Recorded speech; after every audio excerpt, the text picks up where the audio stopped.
Hi, I'm Dr. Gav. Let's talk a little bit about the intersection between team dynamics, leadership, high performance, risk and resilience.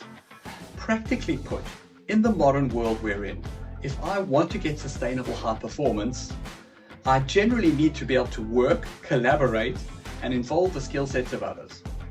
If I can't do this, then I'm stuck basically with how much time, energy, and capability I have as an individual, which is incredibly limiting.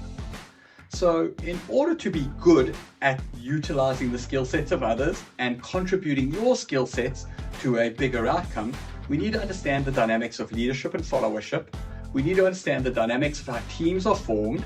And we also need to understand a little bit about what happens on a tribal basis in terms of how humans interact. So if we can understand aspects, for example, of evolutionary psychology, if we can understand some of the principles and research outcomes of effective leadership practices, we can get a far higher level of performance.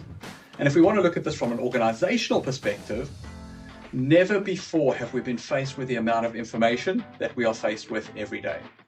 The ability for us to integrate what's good for me with what's good for you, with what's good for the organization, and hopefully with what's good for the rest of society should enable us to be more effective at allocating limited resources to get a good outcome. So from an organizational perspective, I really need to look at the way these pieces intersect, and we need to stop siloing the way we train and develop our leaders, or the way we look at performance, or the way we look at decision making. And we need to start looking at this as an integrated package of how we build a skill set in ourselves, in others, and in our organizations that enables us to thrive, not just during times when we have high control and high certainty, but also in times when we have limited control and almost no certainty, which requires a real ambidextrous capability to shift between being a leader and a follower, being a manager and a leader, being an empath and driving factual decision making.